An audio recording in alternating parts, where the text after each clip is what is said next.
this film, there's a meta-reality that is speaking all the time, kind of a exploration of our own things, and almost like a therapy. You wrote this adaptation? I did, yeah. And you're directing and starring in your adaptation. That's ambitious. The way I decided to do this film, it was very difficult. Our perfect dream actor is not gonna knock on that door and go, hey fellas, when do I start, you know? Essentially, we are making a play within the film.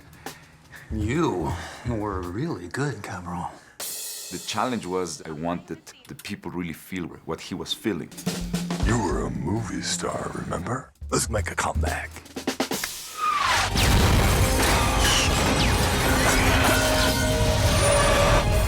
You're Birdman. My intention was always to have the audience experience the film through the eyes of Regan Thompson. We're creating a real environment for the actors with incredibly long takes. I like that poster. Each of the cast did the most amazing job and supported Alejandro on his vision all the way through. And Alejandro knew exactly what he wanted to do and how he wanted it to flow. Maybe a little slow. And then not to mention we have Chivo, an Academy Award-winning cinematographer who's just kind of genius. From the beginning, Alejandro and Chivo's design is this one-take approach where you're led on this journey from the first scene all the way through to the end. The way I wanted to approach was from upside down. Every film for me, it's a different one. And this time was the extreme side of that. Sorry, can't talk. I'm late. Music.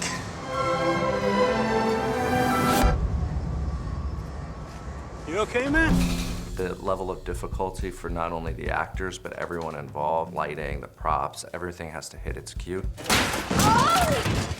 Every day was one scene. And all the actors were petrified constantly.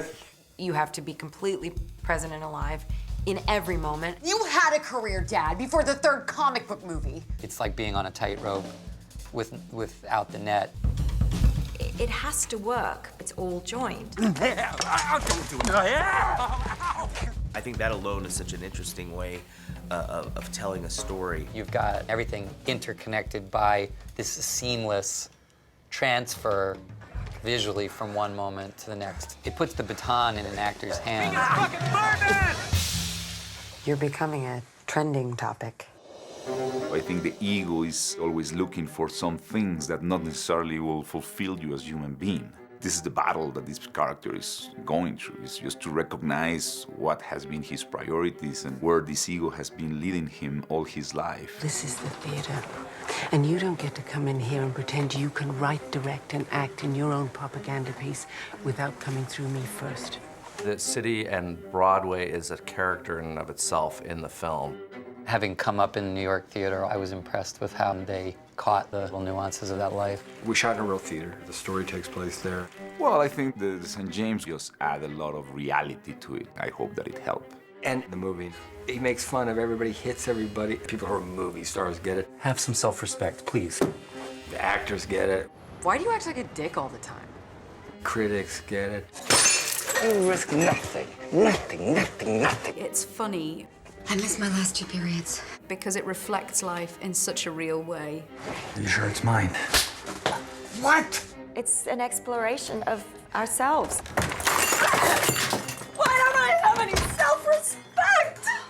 You're an actress, honey. I've never seen anything like this, and I mean it literally. The way in which they tell this story is fascinating to sit and watch. Not having editing possibilities really make you think many times what you are doing. There's a continuous point of view with no end. I wanted the audience to be navigating in the labyrinth of what he is going through. This is where you belong. Above them all. Who was this guy? He used to be Birdman. What are you looking at?